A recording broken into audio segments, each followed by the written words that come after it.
Bueno, ¿qué sería un evaporador de múltiple efecto?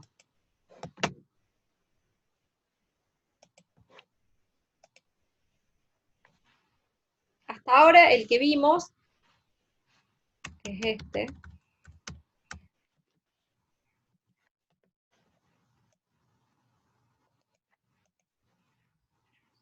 la representación que vimos fue esta, en donde tengo una alimentación, vapor que calienta a esa solución, generación de un vapor a partir de la ebullición de esa solución y un producto, y la salida de un producto concentrado de la solución. Bien.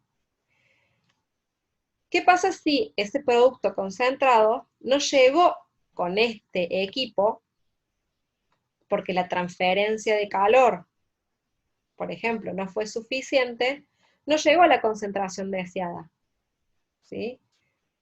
Se concentró, pero no llegué a la concentración deseada. Bueno, como sería en un intercambiador de calor, si no llegó a la temperatura deseada, tengo que ponerlo en un nuevo intercambiador para ver si logro obtener la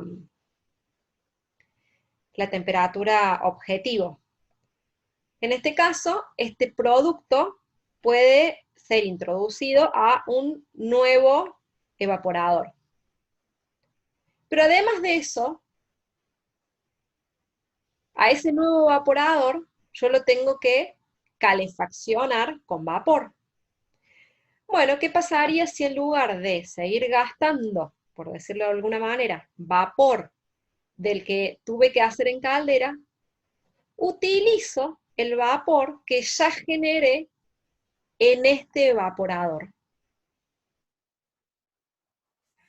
Entonces, si acá ya tengo un vapor que puede llegar a ser utilizado como vapor de calefaccionamiento, de calefacción, entonces, ¿qué hago? Bueno, voy a un segundo efecto, se llama en este caso, por eso son evaporadores de múltiples efectos.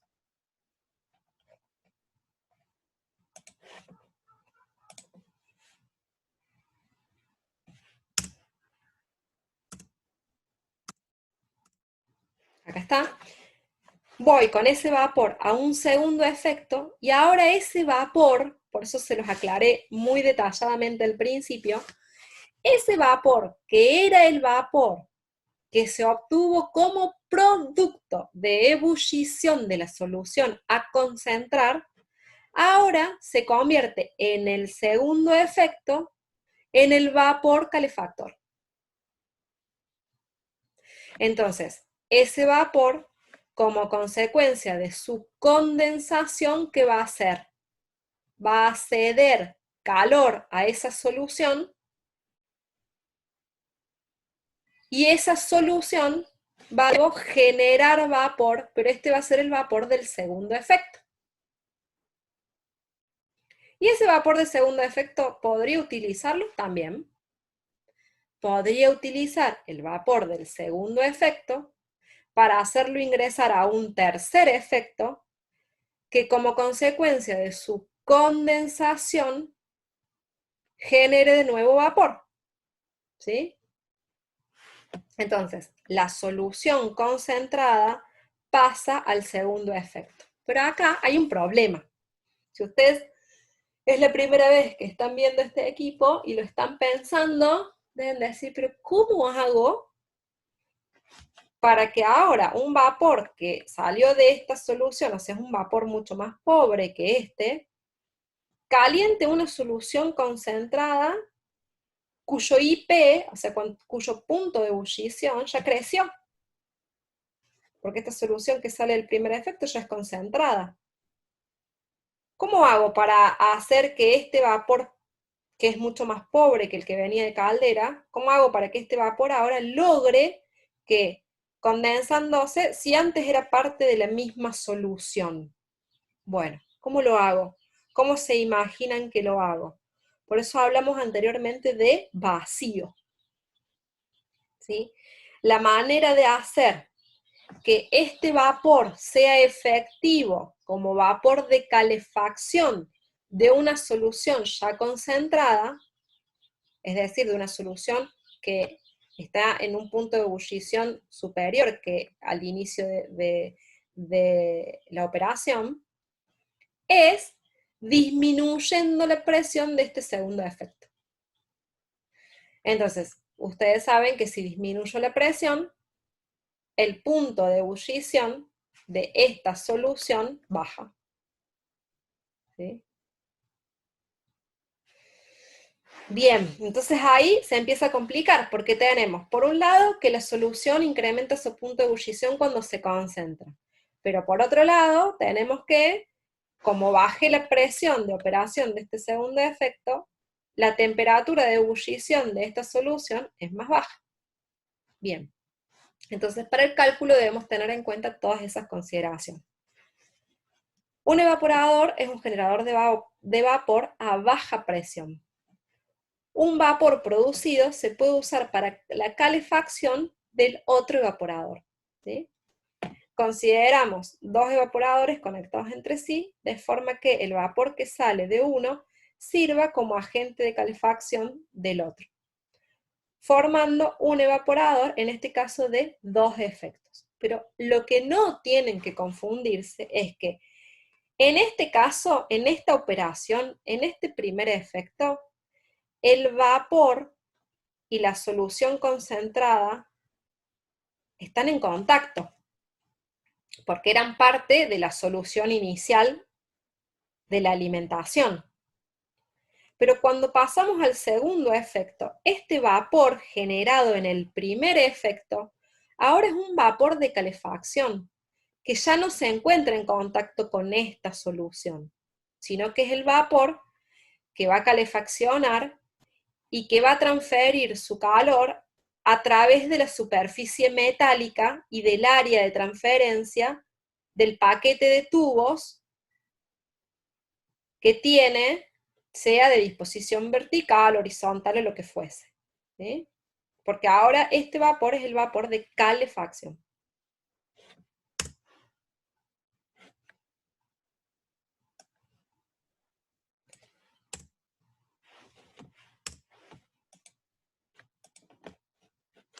Bien, esta es una representación en planta, pero no está muy gráfica, ya vamos a ver otras. Entonces acá, fíjense, este es un esquema que representa una evaporación de efecto múltiple. ¿Sí? ¿En dónde? Esto es el serpentín, no sería el serpentín, sería el intercambiador de calor. ¿Sí? Es la representación del equipo que permite la transferencia de calor entre el vapor de calefacción y la solución a concentrar. Entonces, esto que sea, viene de steam seguramente, la S, esto es vapor de calefacción. Ese vapor de calefacción se condensa y genera este condensado, C1. Por otro lado del equipo que tengo la alimentación de la solución a concentrar. X que representa la fracción de sólidos, ¿sí? ¿Cuál es la composición de sólidos de esa solución? ¿Cuál es su concentración? Y además, esta alimentación está a una temperatura determinada. Y este vapor está a una temperatura y a una presión determinada. ¿Sí? Y como es vapor saturado, esto es importante, esa temperatura y esa presión se encuentran en tablas, una en función de la otra, porque si estoy diciendo que es vapor saturado, entonces sabiendo la temperatura sé también su presión. Bien, como consecuencia de esta operación genero B1, y a este B1 decido utilizarlo en el segundo efecto como vapor de calefacción, que se va a condensar y va a generar C2. ¿Y qué es lo que va a calefaccionar ese vapor? Va a calefaccionar a la solución C1, que ya se concentró en el primer efecto, que va a ingresar al segundo efecto para, como consecuencia de la transferencia de calor del condensado de este vapor, generar B2 y C2. Pero la diferencia entre el efecto 1 y el efecto 2 es que la presión en el efecto 1 va a ser mayor que la presión en el efecto 2. Y la temperatura también. Y como consecuencia de esta operación va a generar B2, que se va a utilizar como vapor de calefacción del efecto número 3, que lo que va a hacer es concentrar a C2, que ingresa como alimentación, y que todo eso, y que como consecuencia de esta operación va a generar B3 y L3. ¿Sí? En cada una de estas salidas de cada uno de estos efectos, también tenemos las fracciones x1, x2 y x3, que van a ser las diferentes concentraciones que logra la solución a la salida de cada efecto. Pero además, algo importante es que cómo se logra el vacío en cada uno de estos efectos, una manera, y es la que está representada aquí, es este último vapor se envía a algún sistema de generación de vacío, que puede ser un condensador, o puede ser un condensador y una bomba de vacío, puede ser un sistema de eyectores, ¿sí? Un condensador y un eyector. No lo sabemos, lo que sí sabemos es que este vapor se envía a un sistema de vacío de manera de generar el perfil de presiones en los tres efectos.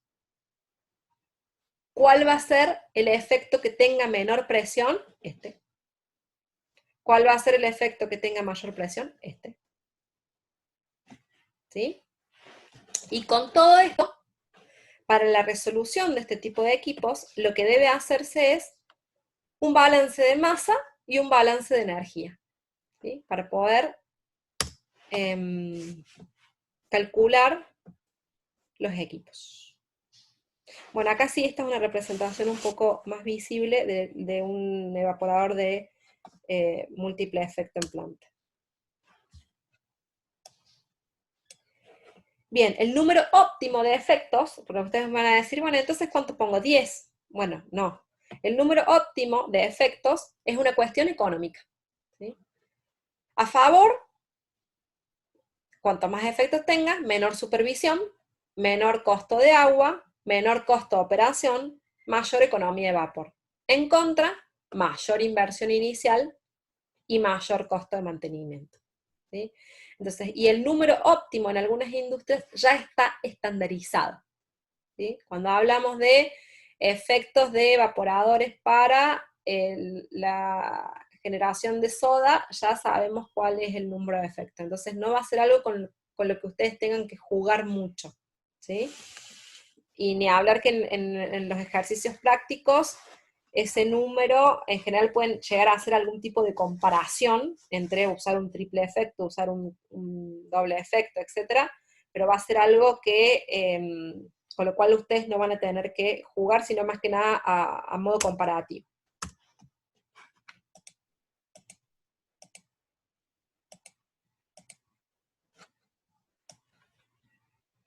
Bien, esto es más de lo que hablamos. Ya todo lo mencioné, y ahora les voy a hacer mención.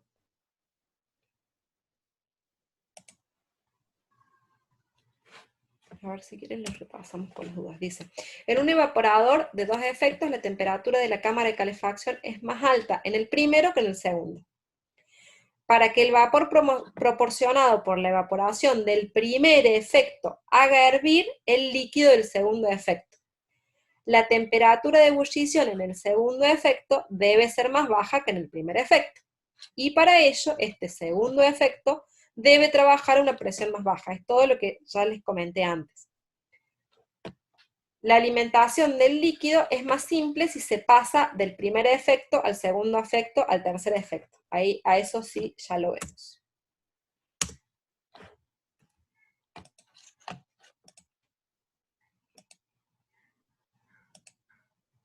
¿Por qué? Porque la disposición de flujos en este tipo de equipos puede ser, por ejemplo, de esta manera.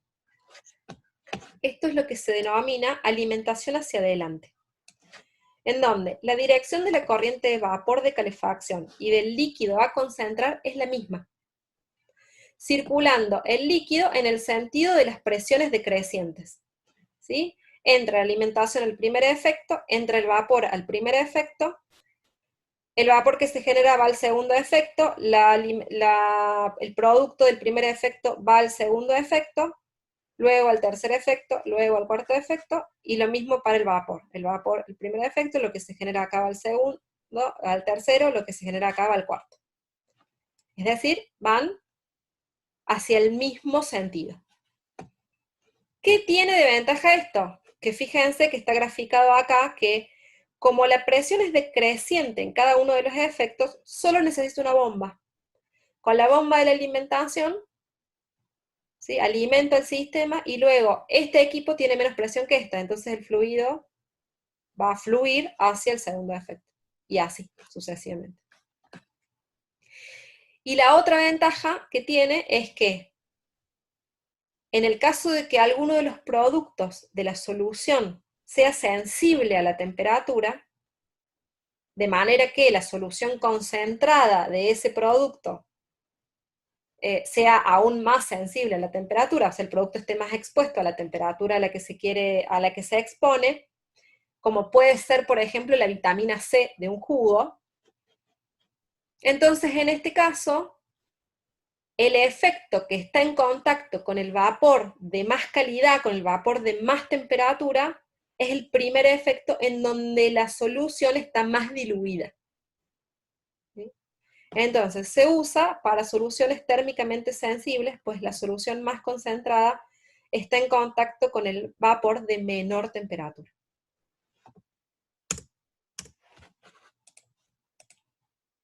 Esta sería también la representación de hacia adelante. También puede suceder que la configuración de equipos tenga una alimentación hacia atrás, en el cual el líquido de alimentación puede circular en dirección contraria, entrando en el último efecto, a ver si los voy a... entrando en el último efecto y siguiendo hasta el primero. Pero en este caso el líquido tiene que ser bombeado de un efecto al otro, ¿sí? Esto se llama alimentación hacia atrás. Los líquidos más concentrados se manejan a temperaturas más altas en los primeros efectos. Ofrece generalmente una capacidad de evaporación más grande que en sistemas de alimentación hacia adelante. Pero dice ahí también puede ser desventajoso para la calidad del producto. Entonces, a ver si esta es la representación. A diferencia del anterior, es que entonces la alimentación entra al último efecto, al cuarto, de manera que se pone en contacto con el vapor más pobre, porque el vapor vivo, fíjense que entra el primer efecto. Entonces este es un vapor de menor calidad, este de menor calidad, este de menor calidad. El último efecto es el que tiene el vapor de menor calidad y la alimentación, fíjense, entra acá. Entonces, este tipo de equipos suele ser más eficiente. ¿Sí? ¿Por qué? Porque sería como si fuese en contracorriente. ¿Sí? Suele ser más eficiente, pero en el caso de que sean productos alimenticios, puede que no sea el más indicado por la calidad del producto, ¿sí? Porque termine afectando a la calidad del producto. Entonces esa es alimentación hacia atrás. Bien. Cuando la alimentación entra simultáneamente en todos los efectos, a ver si ¿qué pasa? Es una alimentación en paralelo.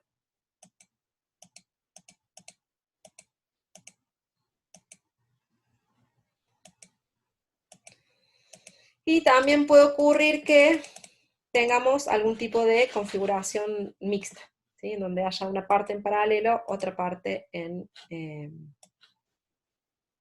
una parte adelante y otra parte hacia atrás. Bien. Estas son todas las series de ecuaciones que se deberían plantear para la resolución de un equipo de 3 efectos. Esto no me voy a basar en esta slide para comentarles la resolución. Entonces es solamente para que vean, como les comenté antes, lo que se necesita hacer es un balance de masa y un balance de energía. ¿Cuáles son los objetivos de la evaporación? Concentración de productos químicos y alimentos, ¿sí? Mejorar la conservación de los alimentos, suministrar un producto de uso más cómodo, cambiar aromas y o color de los alimentos. Por eso ven que está muy enfocado a lo que es la industria química y de alimentos. Los factores principales que afectan la velocidad de evaporación son la velocidad de transferencia de calor al líquido, la cantidad, como en cualquier equipo de transferencia de calor, la cantidad de calor necesaria para evaporar cada kilogramo de agua, la temperatura máxima que permite el líquido ser expuesto, la presión,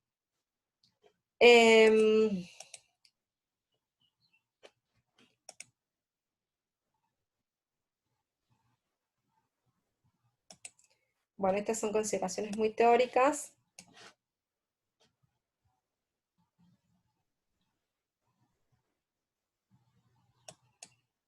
Que se las voy a explicar más que nada en la resolución del equipo, está bueno que lo tengan acá, pero voy a cortar acá este video, así nos vamos a esta parte que ya sería la del cálculo.